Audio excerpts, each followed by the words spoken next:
नमस्कार। Online class में आज बीएड प्रथम वर्ष प्रथम प्रश्न पत्र बाल्यावस्था एवं वृद्धि विकास के अंतर्गत में हम तीसरी यूनिट जो पढ़ रहे हैं समसामयिक ज्वलंत मुद्दे के बारे में हम अध्ययन कर रहे हैं। तो पहला हमने देखा था कि पहचान संकट के कारण किस प्रकार पहचान संकट से हम उसका समाधान कर सकते हैं, किस प्रकार हमारे सामने पहचान संकट की समस्या आती है। इसके बाद में हमने दूसरा देखा था कि किशोरों में आदर्शवाद या नायक सम्मान का जो उनकी जो सोच है उसमें कहाँ तक हम उसमें बदलाव ला सकते हैं और इसका क्या सकारात्मक और क्या नकारात्मक पक्ष होता है उसके बारे में भी हमने अध्ययन किया। जो तीसरा और महत्वपूर्ण मुद्दा है वह लैंगिक मुद्दे हैं। लैंगिक मुद्दे यानी सामान्य रूप से समाज का निर्माण जेंडर के आधार पर ही होता है। विभिन्न प्रकार के समाज में भिन्न भिन्न धर्म, जाति, लिंग, रंग, व्यक्ति और अलग अलग व्यक्तित्व वाले व्यक्ति निवास करते हैं और प्रत्येक व्यक्ति की का रहने का ढंग और उसकी सभ्यता, संस्कृति और परंपराएं अलग अलग होती है और वह समाज का निर्माण उस सभ्यता और संस्कृति के आधार पर ही और उन सभ्यता और संस्कृति से उसका जीवन प्रभावित होता है। जैसे भारतीय समाज का आधार मानवता और नैतिकता है और इसी के साथ में हम ये रखते हैं कि सर्वधर्म समभाव वाला रखते हैं। इसी के अलावा विश्व वसुधैव कुटुंबकम की भावना हम रखते हैं। पूरा विश्व हमारा घर है और सभी हम भाई हैं। तो इस प्रकार की जो प्रक्रिया चलती है तो वह हमें बहुत ही हमारे कार्यों को प्रभावित करती है। लेकिन सामान्य रूप से सोचा जाए तो बालक और बालिका के में भेद और शिक्षा की असमानता को दूर करने के अनेक उपाय किए हैं, जिसके द्वारा स्त्री और पुरुष के भेद को समाप्त किया जा सकता है। शिक्षा ही एक ऐसा माध्यम है जिसके द्वारा आप इस लैंगिक असमानता को दूर कर सकते हैं। इसको दूर करने के लिए हमें अपनी सोच में भी बदलाव लाने की आवश्यकता महसूस की जाती है और इनको प्रोत्साहित करने के लिए हमें निम्न प्रकार के उपाय कर सकते हैं। पहले तो है समाज में जो पुरुषों की प्रधानता है, पुरुष प्रधानता को समाप्त किया जाए। कहने का मतलब ये है कि हमारा समाज पुरुष प्रधान है, हमें स्त्रियों को उसके समक्ष लाना है।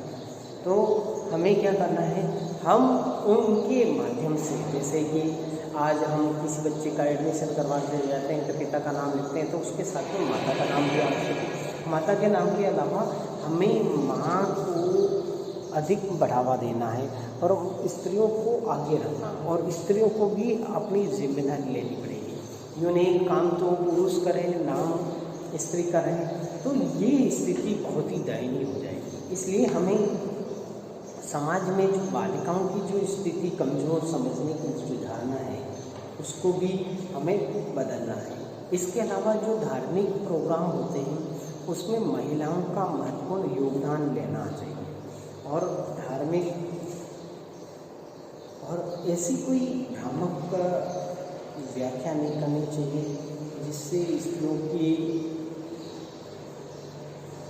आत्मसम्मान को ठेस पहुँचे।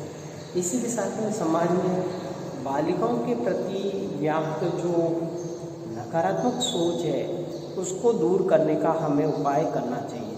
जो नकारात्मक सोच बनी हुई है कि बालिका तो ये नहीं कर सकती है, बालिका वो काम नहीं कर सकती है, तो इस प्रकार की सोच को हमें बदलना है। और ये कब बदल सकते हैं?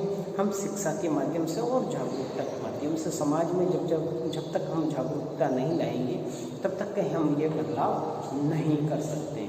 और विभिन्न सामाजिक रूढ़िवादिता है या बुराइयां हैं, जैसे कि सामाजिक बुराइयां हैं कि भाई लड़का जो है इसको आगे बढ़ाता है, लड़कियां क्या करेगी, लड़कियों को इतना पढ़ाएंगे, अपन खर्च करेंगे, आगे दूसरे घर चली जाएगी। अरे भाई, इस प्रकार की सोच को बदलना है, इस सामाजिक बुराई को बदलना है, ठीक है ना। तो इस प्रकार हमें इन परंपराओं को समाप्त करना है। नारी को आदि शक्ति माना गया है। कृष्ण से पहले ही राधा का नाम आता है और राम से पहले सीता का नाम आता है।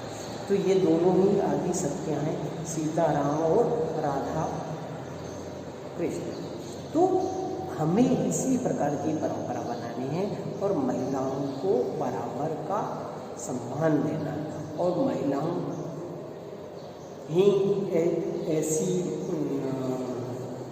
जो समाज और परिवार को जोड़ के रखती है और समाज के लिए वह बहुत प्रयत्न करती है और उसके प्रयत्नों का आदर और सम्मान हमें करना चाहिए। और इन प्रयत्नों का हम यदि आदर सम्मान करेंगे तो महिलाओं की इस सम्मान के प्रति हम आभार और उनका स्वागत कर सकते हैं। इसी के साथ में नारी को जो अधिकार दिए गए हैं उसका प्रयोग भी नारी ही करे। अभी वर्तमान में सरकार ने भी बहुत सारे आदेश जारी कर दिए हैं, ठीक है ना, कि भाई 20% सरपंच होंगे, कहीं महिला की सीट आती है, सरपंच का चुनाव महिला जीत जाती है और महिला जीतने के बाद में क्या करती है, केवल सिग्नेचर के लिए रहती है, बाकी के सारे कार्य या तो उनके पिताजी करते हैं या उनके पति करते हैं। तो इस प्रकार की जो स्थिति है वह हमेशा दुखदायी होती है। तो हमें इन बुराइयों से हमें बचने की आवश्यकता है। इसी के साथ में नारी के आत्मसम्मान और उसमें स्वाभिमान की भावना उत्पन्न करनी चाहिए। यानी नारी के अंदर आत्मसम्मान, खुद नारी अपना आत्मसम्मान नहीं करेगी, उसमें आत्मसम्मान की भावना नहीं होगी, स्वाभिमान की भावना नहीं होगी, तब तक वह दूसरों से सम्मान की अपेक्षा नहीं कर सकती। इसी के साथ में नारी में उसकी व्यापक सोच को बढ़ावा देना चाहिए। नारी को ये बताना चाहिए कि आप क्या कर सकते हैं, आप इस दुनिया को बदलने की शक्ति रखते हैं, क्योंकि वर्तमान में दुनिया की आधी आबादी महिलाएं हैं। तो अब यदि आधी आबादी यदि विकास में अपना योगदान नहीं देगी तो वह देश व समाज कैसे विकसित होगा। इसलिए महिलाओं की भूमिका भी बहुत ही आवश्यक है। इसी के साथ में जो सामाजिक बुराइयां हैं, जैसे भ्रूण हत्या, जिसमें बालिकाओं की हत्या कर दी जाती है, क्यों? क्योंकि दहेज के कारण। तो हमें इस दहेज की प्रथा को ही हटा देना चाहिए, दहेज की प्रथा को ही समाप्त कर देना चाहिए और भ्रूण हत्या नहीं करनी चाहिए, बालिका हत्या नहीं करनी चाहिए, जिससे धीरे धीरे समाज में परिवर्तन आएगा। और परिवर्तन आएगा उपयुक्त उपायों के आधार पर हम शिक्षा में को बढ़ावा देंगे और समाज में सबके साथ में समान व्यवहार रखेंगे। तो इस प्रकार में लैंगिक असमानता जैसी कोई चीज़ नहीं होगी और धीरे धीरे लैंगिक असमानता हमारे यहाँ से समाप्त हो जाएगी। आप और हम सब मिलकर समाज को इस लैंगिक विषमता से, असमानता से निम्नलिखित जो उपाय बताए गए हैं और आपको और कोई उपाय लगते हैं, उन उपायों के माध्यम से हम इस कुप्रथा को समाप्त कर हमारे देश के लिए, हमारे समाज के लिए एक उत्तम व्यवस्था हम लागू कर सकें, तो यह हमारा जीवन सफल हो जाएगा। धन्यवाद।